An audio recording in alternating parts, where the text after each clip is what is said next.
We talked about how God is compassionate. For this week, we're going to be talking about how God is gracious. Everybody say, God is gracious. Now, if we think, what does grace even mean? What does grace even mean? If you talk to someone who's in the church for a while now, that person might say, grace is undeserved favor, undeserved love.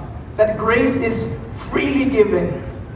Freely given. Hindi free iPhone. If you click the link below, online gambling, ibabuyan ha?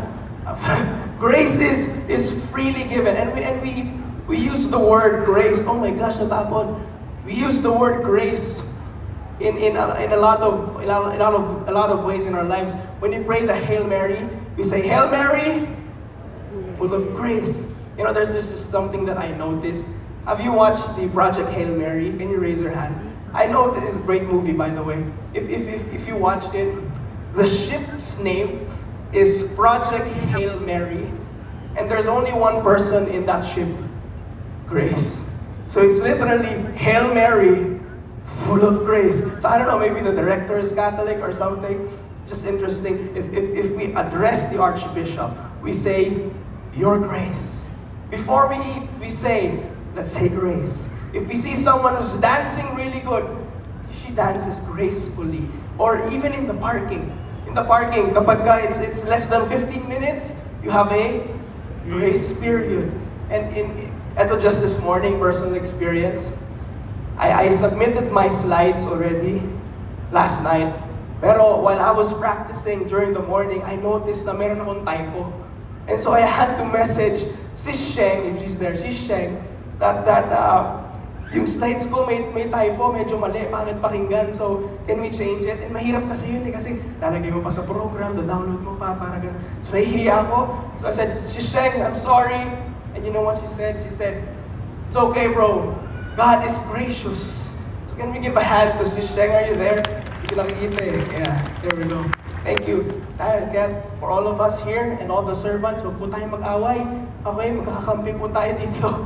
So she's a model servant. God is gracious. Now in the Bible, pasensya niyo na po yung boses ko. In the Bible, it wasn't really in English or Tagalog at first. Diba? The Bible was translated from Hebrew, Aramaic, and Greek. And in the original Hebrew translation, whenever you hear the word grace, it actually means two things. Everybody say two things. It's either they're using the word kanan or they're using the word ken. The grace means kanan or ken. Kanan is used as a verb and ken is used as a noun. Now I know it might be a little confusing, but two simple ways. Everybody say two simple ways.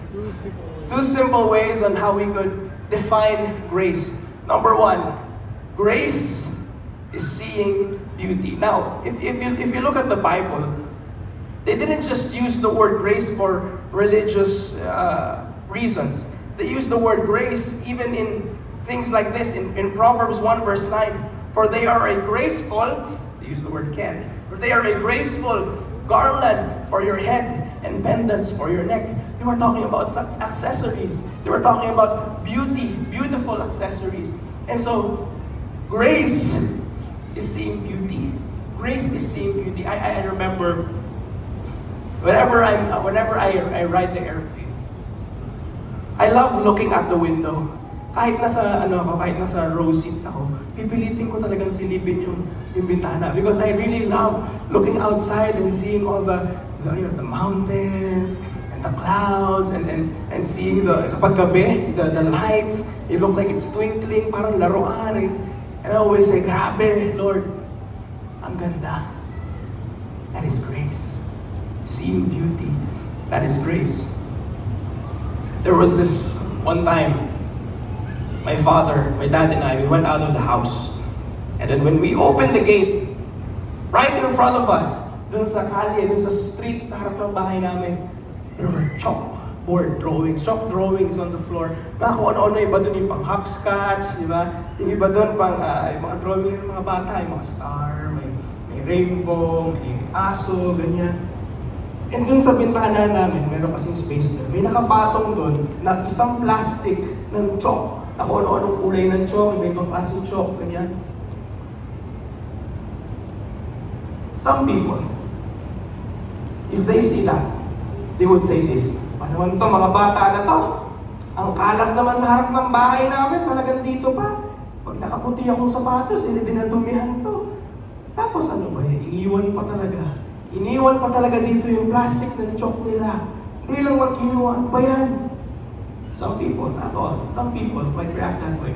But to my surprise, the first thing my father said when we got out of the house, may naglaro siguro mga bata dito. No? Ay naku, naiiwan nila yung plastic ng chalk nila. Hanapin nila yan. Siguro bukas babalikan na naman nila siguro yan, no? Okay na yan. Maganda na yan. Naglalaro sila sa labas. Yes, ay puro iPad lang. Grace. That is grace. Friends, the Father in heaven sees you the same way.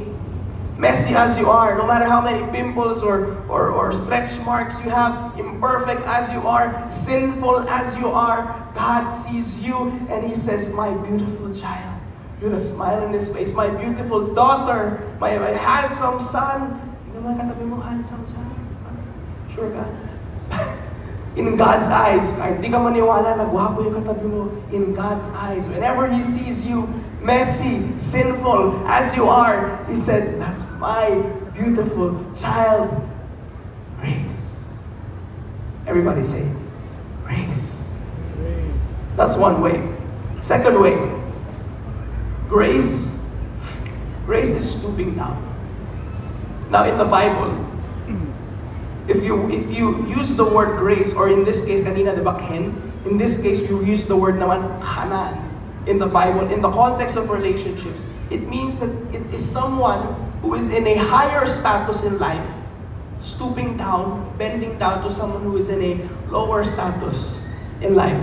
For example, in our lives, mothers. Diba, a mother, when she stoops down, when she kneels down, she adjusts everything. She adjusts her height, she adjusts her eyesight, she adjusts the way she talks, the way she communicates, the way she touches the child. Even if she's technically bigger, she stoops down, she bends down. There's a story in the Bible, you probably heard of it. Story about Esau and Jacob. Everybody say, Esau and Jacob. Jacob literally means heel grabber. Esau, yun yung bawal sa gout. Esau. Jacob and Esau. Now, Jacob and Esau were twins. And the thing is, again, the meaning of Jacob is heel grabber. Heel grabber. Bakit heel grabber? Because when they were getting out of their mother's womb, nung pinapanganak sila, Jacob was grabbing on the heel of his kuya Esau. Kasi nauuna si Esau eh. And parang sinasabi, ako muna lalabas, ako mauuna. That's biblical symbolism. That's because in the next few years of their lives or even decades, that's the very same thing that Jacob is doing every single day, trying to grab, trying to steal everything that his kuya Esau has. Even famously, what he did, di ba, na niloko niya yung kuya niya, yung sasabaw, right? And also, when their father, Isaac, was really old already, medyo naano na siya, parang nabubulag na siya. And the thing is, during their time, the panganay always gets the blessing. And what Jacob did is na niloko niya yung father niya. Nagkunwari siya na siya si Esau. And so now the father gave the blessing to him. And so all their lives, ganon, Jacob was trying to grab and steal and get anything his kuya Esau has. And so naturally, the relationship was really bad to the point na parang gusto nila magpatayan. Ganon talaga. Kasi nga, imagine mo, nagnanakawan talaga sila.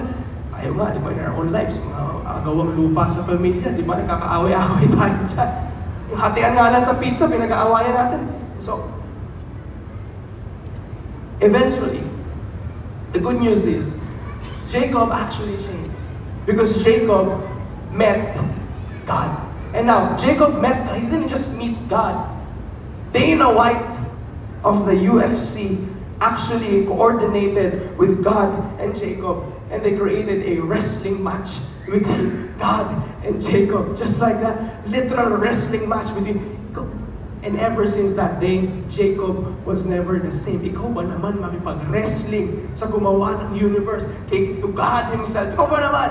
Slowly, Jacob changed, and eventually, Jacob and Esau met again. If you read it, after some time, it took a long time, by the way. It took a long time, but eventually, Jacob went back to the place of Esau, and then when he got there, Jacob actually knelt down 7 times. 3, 4, 5, 6, 7. He knelt down 7 times in front of his brother Esau. And then he says this in Genesis 33, "Please take this gift I have brought you, for God has been very gracious to me. I have more than enough." Then Esau ran to meet him and embraced him, threw his arms around his neck and kissed him. And they both wept. "Please take this gift I have brought you, for God has been very gracious to me. I have more than enough." Friends, Jacob went from G to G. Jacob went from grabber, heel grabber. "Akin yan, kuya. Hindi mo deserve yan. Mas deserve ko yan kaysa sa'yo. Akin na lang yan." From grabber to a gracious giver. Friends, that's what happens if you encounter our very, very, very gracious God. You turn off your scarcity mindset na, "Mas deserve ko yon. Bakit siya pa nauna? Akin na lang yan. Hindi para sa'yo yan. Mas mabait ako." You turn that off. And you go from scarcity to abundance. Like Jacob, you'll go from G to G. You'll go from grabber to gracious. Ayo, Barcelona. Let's give a hand to Brother Nico.